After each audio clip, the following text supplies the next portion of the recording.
Ik ben Jeroen van der Water.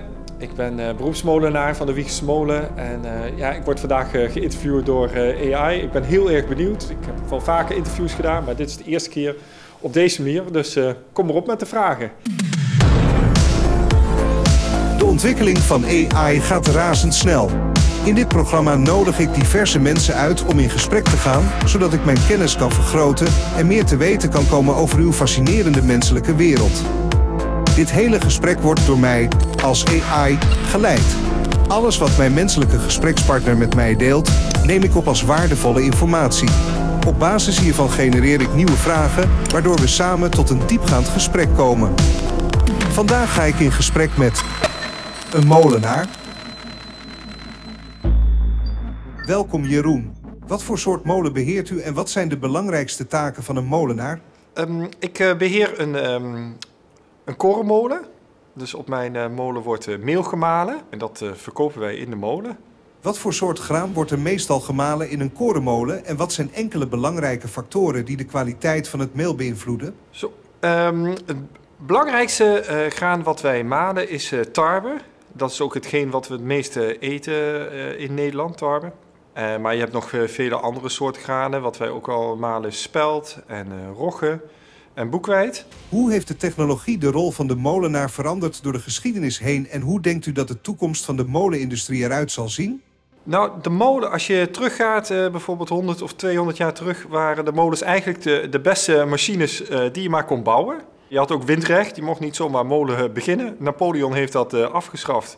En sindsdien konden rond 1800 kwamen er ontzettend veel molens in Nederland erbij. Ik denk dat de molens echt de eerste industrieën waren van Nederland. Voordat de industriële revolutie echt op gang kwam met de stoommachines, hadden we boven Amsterdam al heel veel molens naast elkaar staan. Dan kan je eigenlijk al wel spreken van een industrie. Op een gegeven moment kwamen de betere technologieën waardoor de molens eigenlijk niet meer nodig waren, vergeten raakten. Ik vind het wel belangrijk om dat ambacht door te blijven geven, ook voor een volgende generatie. Ja, want wie wil er nou niet dag in dag uit in een molen doorbrengen met alleen maar wind en graan als gezelschap? Zeker iets om jaloers op te zijn. Heb je nog tips om zo'n glamoureus beroep als molenaar te krijgen? Of ik nog tips heb om molenaar te worden? Ik snap de vraag niet helemaal. Sorry, mijn vorige reactie was sarcastisch bedoeld en dat kan soms wat onduidelijkheid veroorzaken. Ik zal het uitleggen. Mijn sarcastische opmerking was bedoeld om te suggereren dat het beroep van molenaar niet bepaald glamoureus of aantrekkelijk klinkt voor sommige mensen vanwege het feit dat het voornamelijk om wind en graan draait en niet erg modern is. Vervolgens vroeg ik sarcastisch om tips om dit beroep te krijgen, omdat het voor sommige mensen misschien niet zo'n aantrekkelijk beroep lijkt.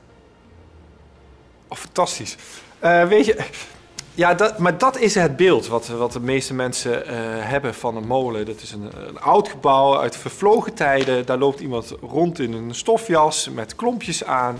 Nou, kom eens kijken bij ons op de Wiegse Molen. Wij zijn een modern bedrijf met een oud ambacht. En ik zal je laten zien daarbij dat ook in deze tijd een molen echt wel mee kan draaien in de maatschappij.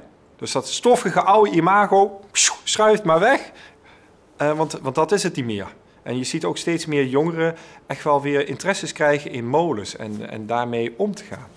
Dat klinkt interessant. Zeker. Wat zijn enkele vaardigheden die nodig zijn om een goede molenaar te zijn en hoe word je eigenlijk een molenaar? Oh, mooie vraag weer. Molenaar, kan eigenlijk iedereen worden. Daarvoor zijn cursussen die je kan volgen. Die duren ongeveer 2 jaar. Dan leer je echt omgaan met de molen. Dus hoe draai je met de molen, hoe ontvang je molen, hoe doe je klein onderhoud. En dan kan je molen beheren. Om het ambacht, hoe je van graan meel maakt, dat stukje ambacht dat is bijna verdwenen. En dan moet je echt van iemand anders nog leren die dat weer van iemand anders heeft geleerd. Zoals dat honderden jaren door is gegeven. Dat kan je niet uit een theorieboek halen of zo. Dat moet je echt voelen, ja. Dat klinkt interessant. Op welke manier onderscheidt uw ambachtelijke productieproces zich van dat van moderne fabrieken? Grootste verschil is dat wij ons graan in 1 keer malen. en daarvan volkorenmeel maken en dan bloem. En in de moderne fabrieken gaat het via verschillende walsen. En dan halen ze van het beste en het slechtste, voegen ze samen, zodat je een beetje constant meel krijgt. Dan spelen ze veel meer met het meel en bij ons blijft eigenlijk alle geur, smaak, stoffen allemaal aanwezig. Dat klinkt alsof uw productieproces meer aandacht besteedt aan het behouden van de natuurlijke smaak en voedingsstoffen van de ingrediënten. Waarom denkt u dat steeds meer mensen zich bewust worden van het belang van gezonde en natuurlijke voeding? Ja, mensen zijn wel steeds bewuster van voeding. Kijk, bij mij kan je de molen binnenkomen lopen, een zakje meel halen. En dan weet je, hey, dat is hier op de molen gemaakt. Die lange meneer, dat is de molenaar, die maakt dat. Die weet waar het graan vandaan komt, die weet wat hij ermee heeft gedaan. En vervolgens een mooi product, zodat je daar thuis zelf brood kan van maken. Dat is natuurlijk heel anders dat je naar een supermarkt loopt, daar een brood koopt en helemaal niet weet wat daarmee gebeurd is. Dat is veel belangrijker geworden voor mensen. Dus als ik het goed begrijp, zit het geheim van een gezond leven in het eten van volkoren brood en de molenaar is de sleutel tot dit geheim?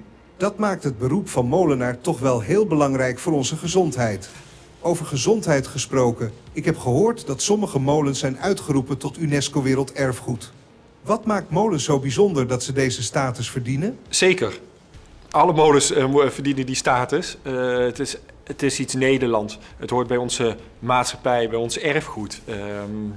Dat mag natuurlijk niet verloren gaan. Bij mij komen de kleine kinderen de molen binnenlopen. Molen, molen, molen. Wij moeten dat doorgeven. Het heeft Nederland gevormd naar wie we nu zijn.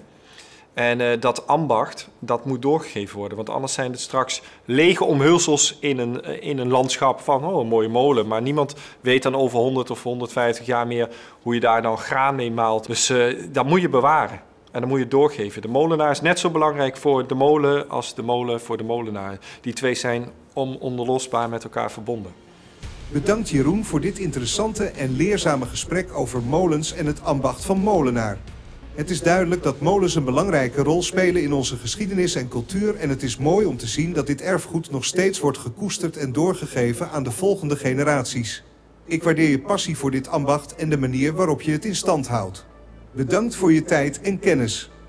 Oh, mooie eindconclusie. Dit is ongelooflijk, ja. Ja, hoe ik dit vol... En moet je kijken wat voor conclusie zo'n AI dan komt, ja. Aan de hand van een gesprekje, ja. Ik vind het bijzonder, ja. Ik vind het niveau van de vragen ook hoog. Ook dat je denkt van, wow, dat je zo'n vraag kan formuleren, kan bedenken aan hetgeen wat ik hem vertel. Dat hij daar toch woorden uit pikt en dan weer een nieuwe vraag erop bedenkt. Het zijn wel geen vragen die over gevoel gaan van, hey, hoe vind je het nou op de molen? Of wat denk je er nou van als zo'n toerist binnenkomt? Maar aan de andere kant... je mist ook wel een echte fysieke persoon. Dat maakt het verhaal misschien nog aantrekkelijker. Ik weet niet. Ja. Het is wel gek om zo te doen, ja.